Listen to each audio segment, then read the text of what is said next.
आज दूसरा दिन है, कल पहला दिन था। कल कितने बजे है दरबार पता है? 12 बजे है।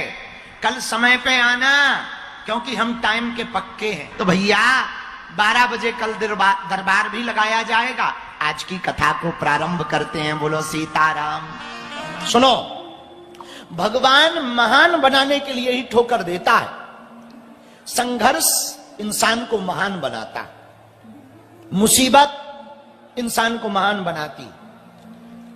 स्वर्ण सोना जब तक आग में पिघलता नहीं ना, तब तक वो आभूषण नहीं बनता है।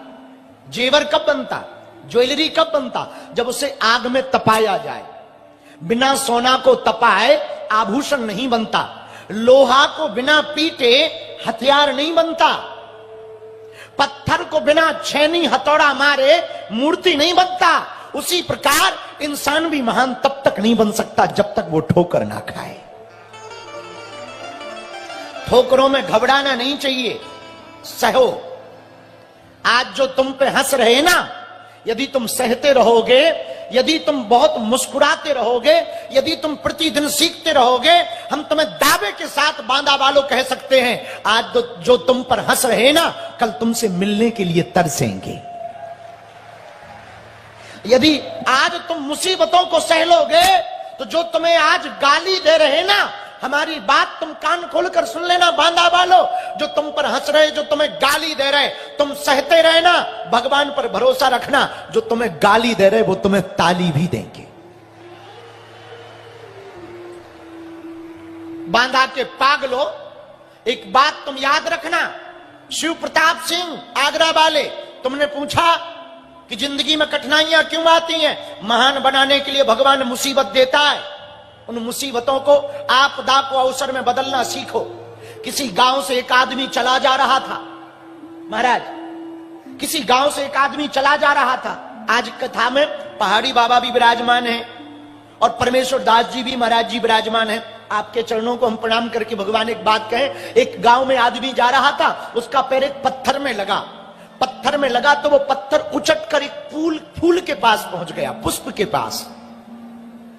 और जैसे ही पुष्प के पास पहुंचा ना, तो फूल हंसने लगा।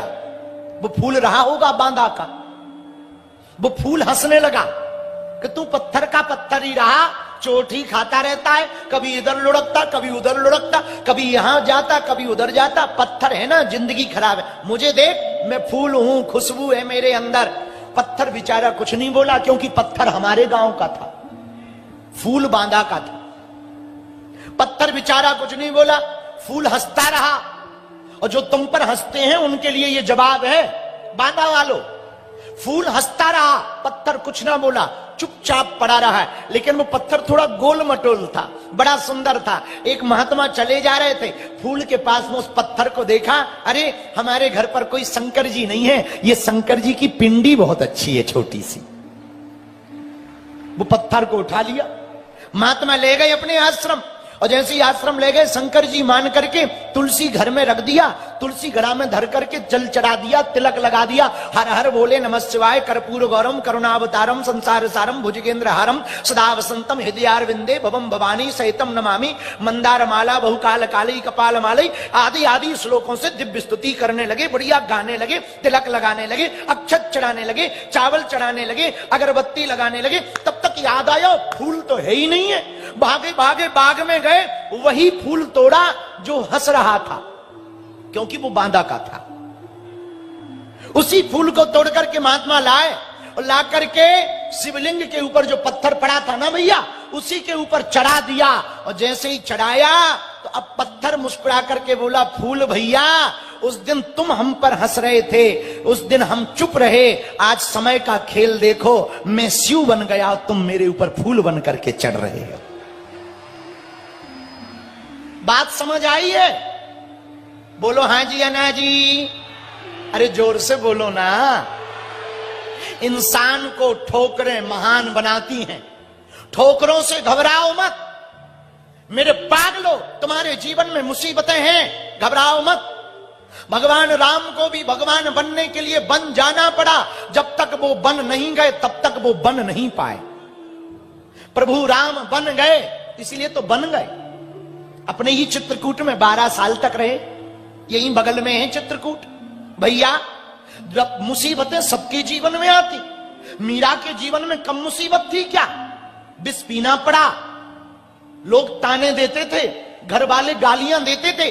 भक्ति करने वाले जितने भक्त बैठे हैं, आप हनुमान चालीसा की पुस्तक को नारियल रखना, खूब प्रेम पूर्वक कथा सुनना, लोग तुम पे हंसेंगे। कहां बाबा के चक्कर में पड़े, कहां भक्ति के चक्कर में पड़े, कहां यहां वहां डोल रहे। तुम कह देना ठीक है भैया, थैंक यू वेरी मच, क्योंकि सभी कुतियां प्रयागराज जाने लगेंगी तो दोना कौन चाटेगा। हाँ तो कोई कथा में ना आवे ना, परेशान ना हो ना, सेम टू यू बोल देना हमारी तरफ से। हाँ भैया, ठोक रहे इंसान को। मीरा के जीवन में कम था क्या?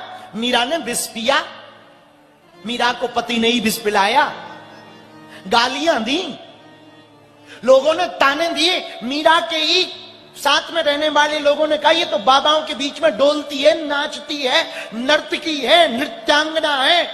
पर मीरा ने कुछ ना जवाब दिया। सूरदास को कम मुसीबत आई क्या? भैया सूरदास जी को भी धक्के दिए, महावीर को पत्थर मारे, पत्थर। अपने ही बगल में, यहां बांदा के बगल में राजापुर है, प्रयागराज के पास, वहां एक महात्मा का जन्म हुआ, तुलसीदास जी का। उनको भी कम मुसीबत झेलनी पड़ेगा क्या? भैया जिन्होंने रामचरितमानस लिखी ना तुलसीदास जी ने, आज घर घर जो रामचरितमानस गाई जाती, उनको भी कम मुसीबतें थोड़ी झेलनी पड़ी। बचपन काल में ही माताजी चली गई, युवा अवस्था में, जवानी में विवाह हुआ, ऐसा वैराग्य जागा कि घरवाली को छोड़ करके चले गए प्रभु की शरण में। कई लोग हमारे पास आते हैं, बोले गुरुजी आप तुलसीदास जी की महिमा गाते हो, तुलसीदास जी की तो महिमा कम है, उनकी पत्नी की ज्यादा है। हमने कहा क्यों? बोले वाह, तुलसीदास जी को तुलसीदास तो उनकी पत्नी ने बनाया, न पत्नी डांटती न तुलसीदास जी तुलसीदास बन पाते। हमने कहा भैया डांट खाने से यदि तुलसीदास बनते होते तो आज घर घर तुलसीदास बैठे होते।